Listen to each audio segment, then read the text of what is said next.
പുറത്തുവന്ന ഹേമ കമ്മിറ്റി റിപ്പോർട്ടിൽ അട്ടിമറി. വിവരാവകാശ കമ്മീഷൻ നിർദ്ദേശിച്ചതിലും കൂടുതൽ ഖണ്ഡികകൾ റിപ്പോർട്ടിൽ നിന്ന് ഒഴിവാക്കി. 129 ഖണ്ഡികകളാണ് ഒഴിവാക്കിയത്. 21 ഖണ്ഡികകൾ ഒഴിവാക്കുമെന്നാണ് നേരത്തെ അറിയിച്ചത്. സ്വകാര്യതയെ മാനിച്ചാണ് വരികൾ ഒഴിവാക്കിയത് എന്നാണ് സർക്കാരിന്റെ വിശദീകരണം. സലീം മാലിക്കും KR ഗോപികൃഷ്ണനുമാണ് വിശദാംശങ്ങളുമായി ചേരുന്നത്. ഗോപി, ഇതിൽ ചില ഭാഗങ്ങൾ ഒഴിവാക്കി എന്ന് പറയുമ്പോൾ വലിയ കരുതൽ അത് റിപ്പോർട്ട് പുറത്തുവിട്ടവർക്കുണ്ട്. കാരണം ഒരു കാരണവശാലും ഈ ചില പേരുകളോ ചില സൂചനകളോ ചില സൂചകങ്ങളോ പുറത്തേക്ക് വരരുതെന്ന് വലിയ കരുതൽ സർക്കാർ എടുക്കുന്നതിനിടെയാണ് അബദ്ധത്തിൽ ഒരു പാരഗ്രാഫ് അധികമായി വന്നതല്ലേ. ഒരു പക്ഷേ ഈ സിനിമാ മേഖലയിൽ നടന്നത് എന്താണെന്ന് ജസ്റ്റിസ് K ഹേമ കണ്ടെത്തിയതിൻ്റെ രത്ന ചുരുക്കം അറിയാതെ ഉൾപ്പെട്ട ആ പാരഗ്രാഫിലുണ്ട് അല്ലേ? വിജയകുമാർ ഈ സൂചിപ്പിച്ചതുപോലെ തന്നെ 21 ഖണ്ഡികകൾ സ്വകാര്യത മാനിച്ച് 21 ഖണ്ഡികകൾ ഒഴിവാക്കണം എന്നും കൂടുതൽ ഖണ്ഡികകൾ ഒഴിവാക്കേണ്ടതുണ്ടെങ്കിൽ അത് സർക്കാരിന് നിശ്ചയിക്കാം എന്നുമായിരുന്നു വിവരാവകാശ കമ്മീഷൻ നൽകിയ നിർദ്ദേശം. അതിൽ വിജയൻ നേരത്തെ സൂചിപ്പിച്ചതുപോലെ തന്നെ ഒരു അധികമായ കരുതൽ സർക്കാർ എടുത്തു എന്ന് വേണം കരുതാൻ. കാരണം 49 മുതൽ 53 വരെയുള്ള പേജുകൾ പൂർണ്ണമായും നീക്കിക്കൊണ്ടുള്ള ഒരു റിപ്പോർട്ടാണ് നമ്മുടെ കൈവശം ലഭിച്ചത്.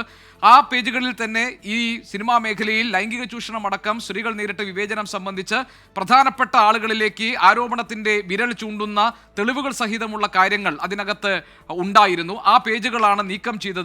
വിവരാവകാശ പ്രകാരം ഈ റിപ്പോർട്ട് ആവശ്യപ്പെടുകയും അതിൽ സാംസ്കാരിക വകുപ്പ് ഏതൊക്കെ ഭാഗങ്ങൾ നീക്കം ചെയ്തു എന്ന് അവരെ അറിയിക്കുകയും ചെയ്തിട്ടുണ്ട്. ആ അറിയിപ്പിൽ പക്ഷേ 49 മുതൽ 53 പേജുകൾ നീക്കം ചെയ്ത സർക്കാർ നടപടിയെക്കുറിച്ചിട്ടുള്ള ഒന്നും ഉണ്ടായിരുന്നില്ല. കാരണം 5 പേജുകൾ സർക്കാരിന്റെ താല്പര്യപ്രകാരം നീക്കം ചെയ്തു എന്നാണ് മനസ്സിലാക്കുന്നത്. അവിടെയാണ് വിജയകുമാർ സൂചിപ്പിച്ചതുപോലെ ഒഴിവാക്കേണ്ടത് എന്ന് വിവരാവകാശ കമ്മീഷൻ തന്നെ പറഞ്ഞിരുന്ന ഖണ്ഡികയിൽ ഒന്നായ 48-ാം പേജിലെ ഈ 96-ാം പാരഗ്രാഫ് അറിയാതെ അബദ്ധത്തിൽ ഇതിനകത്ത് ഈ റിപ്പോർട്ടിന്റെ ഭാഗമായി പുറത്തു വന്നിരിക്കുന്നത്. ഈ പാരഗ്രാഫിന്റെ പ്രത്യേകത, ഈ പാരഗ്രാഫ് വായിക്കുമ്പോൾ അതിൽ കൃത്യമായി തന്നെ ലൈംഗിക ചൂഷണം സംബന്ധിച്ച കാര്യങ്ങളിൽ വ്യക്തമായ തെളിവുകൾ കമ്മീഷന് മുമ്പിൽ കിട്ടിയിട്ടുണ്ടെന്നും അവരെ അവിശ്വസിക്കേണ്ട യാതൊരു സന്ദർഭവും നിലനിൽക്കുന്നില്ല എന്നും ആ ലൈംഗിക ചൂഷണം സംബന്ധിച്ച പരാതികളൊക്കെ തന്നെ സിനിമയിലെ പ്രമുഖരായ ആളുകളെ, വെൽ നോൺ പേഴ്സണാലിറ്റീസ്, അവരെ വിരൽ ചൂണ്ടിക്കൊണ്ടാണ് ഈ ആരോപണങ്ങൾ ഉന്നയിച്ചിട്ടുള്ളതെന്നും ഇതിൽ കമ്മിറ്റി അവിശ്വാസം രേഖപ്പെടുത്തുകയോ അല്ലെങ്കിൽ ഏതെങ്കിലും തരത്തിൽ ഇതിനെ വീണ്ടും ഒരിക്കൽ കൂടി ക്രോസ് ചെക്ക് ചെയ്യേണ്ടതായി ഒന്നോ കമ്മിറ്റിക്ക് തോന്നുന്നില്ല.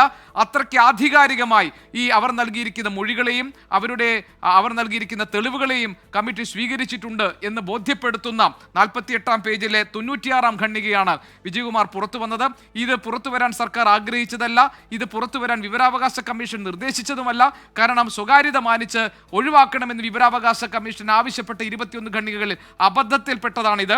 ഇതിൽ പറയുന്നു, on analysis of evidence placed before us we are satisfied that women face sexual harassment even from very well known people in film industry.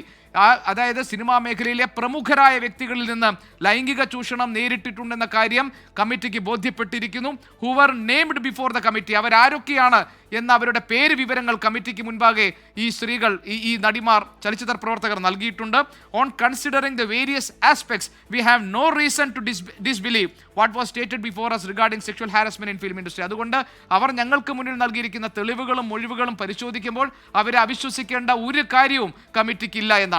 അതായത് വിജയകുമാർ, എന്താണോ, അതായത് മൊഴി നൽകിയവരുടെ സ്വകാര്യത സംരക്ഷിക്കണമെന്ന പേരിൽ നിയമ നടപടിക്ക് സാധ്യമല്ല എന്ന് സർക്കാർ നിലപാട് സ്വീകരിക്കുമ്പോഴാണ് പുറത്തു വന്നിരിക്കുന്ന റിപ്പോർട്ടിൽ കമ്മിറ്റിക്ക് മുൻപാകെ നൽകിയിരിക്കുന്ന മൊഴികളും തെളിവുകളും വെച്ച് അവർ നൽകിയിരിക്കുന്ന പരാതി കാതലായ പരാതിയാണെന്ന് കമ്മിറ്റിക്ക് ബോധ്യപ്പെട്ടു എന്ന് ഈ റിപ്പോർട്ടിലെ ഉള്ളടക്കം നമ്മളോട് പറയുന്നത്. വിജയകുമാർ ഗോപി, അതിനിടയിൽ മുൻ director general of prosecution T Asaf Ali അദ്ദേഹം നമ്മളെ അറിയിക്കുന്ന ഒരു പ്രധാനപ്പെട്ട കാര്യം, ഈ ഹേമ കമ്മിറ്റി റിപ്പോർട്ടിലെ ഖണ്ഡിക 53-ലെ sexual demand made to woman എന്ന ഭാഗം ഈ BNS ഭാരത് ന്യായ സംഹിതയിലെ 75 വകുപ്പ് ഉപവകുപ്പ് 2 പ്രകാരം 3 വർഷം വരെ തടവ് വിധിക്കാവുന്ന കുറ്റമാണ്.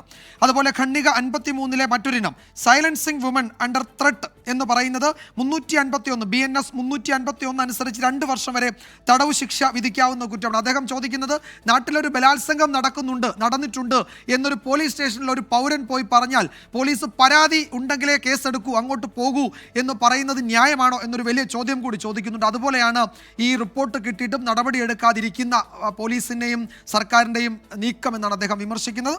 അത് ഈ ദിവസങ്ങളിലൊക്കെ ചർച്ച ചെയ്തുകൊണ്ടിരിക്കുന്ന കാര്യം കൂടിയാണ്.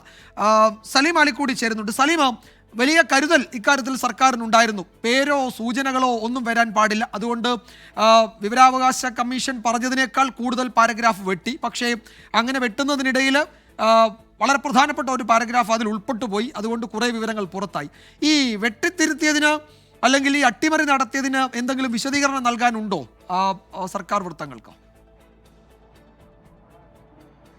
വിജയകുമാർ, ഈ ഹേമ കമ്മിറ്റി റിപ്പോർട്ട് പുറത്തു വന്നതിന് പിന്നാലെ അത് ഈ താരസംഘടനയ്ക്ക് അതല്ലെങ്കിൽ സിനിമാ താരങ്ങൾക്കോ അപ്പുറത്തേക്ക് സർക്കാർ തന്നെ വലിയ പ്രതിരോധത്തിലായിരിക്കുന്ന ഒരു സാഹചര്യമാണുള്ളത്. നിലവിൽ തന്നെ ഈ 129 ഖണ്ഡികകൾ എന്ന് പറഞ്ഞാൽ ആ റിപ്പോർട്ടിന്റെ ഒരു വലിയ ഭാഗം തന്നെ പൂർണ്ണമായി ഒഴിവാക്കി എന്നുള്ളതാണ്. അത് വിവരാവകാശ കമ്മീഷൻ 21 പാരഗ്രാഫുകൾ ഒഴിവാക്കാൻ പറഞ്ഞതിന് ശേഷം വേണമെങ്കിൽ സർക്കാരിന് ആവശ്യമുള്ളത് ഒഴിവാക്കാമെന്ന് അറിയിച്ചിരുന്നു. പക്ഷേ അത് അറിയിക്കുമ്പോഴും സർക്കാരിനോട് പ്രത്യേകമായി നിർദ്ദേശിച്ചിരുന്ന കാര്യം ഒഴിവാക്കുമെന്ന് പറഞ്ഞിരുന്ന ഭാഗങ്ങൾ ഏതെന്ന് കൃത്യമായി അപേക്ഷകരെ ഉൾപ്പെടെ അറിയിക്കണം എന്നുള്ളതാണ്. അങ്ങനെ അറിയിക്കാത്ത ഖണ്ഡികകളാണ് ഇപ്പോൾ ഒഴിവാക്കിയിരിക്കുന്നത്. അതിൽ എന്തൊക്കെയാണ് ഉൾപ്പെട്ടിരിക്കുന്നത്? ചില പ്രമുഖരെയൊക്കെ രക്ഷിക്കാനുള്ള ശ്രമമാണ് എന്നുള്ളതാണ് പ്രധാനപ്പെട്ട ആരോപണം. മാത്രമല്ല, ഇപ്പോൾ പുറത്തു വന്നിരിക്കുന്നത് ഒരു മഞ്ഞുമലയുടെ അറ്റം മാത്രമാണ്. അതിനേക്കാൾ ഗുരുതരമായ പരാമർശങ്ങൾ ആ ഹേമ കമ്മിറ്റി റിപ്പോർട്ടിലുണ്ട്.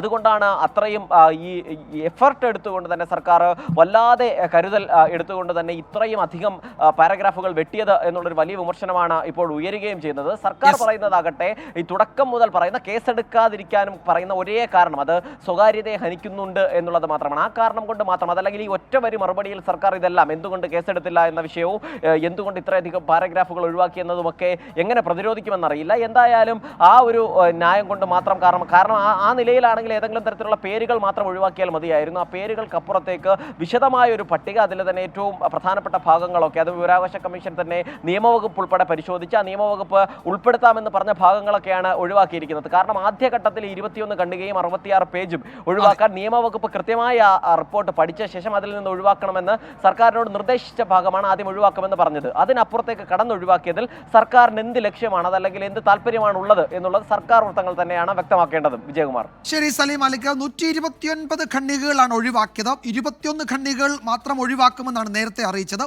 സ്വകാര്യതയെ മാനിച്ചാണ് ഈ തീരുമാനമെന്നൊക്കെ സർക്കാർ വൃത്തങ്ങൾ വിശദീകരിക്കുന്നുണ്ട്.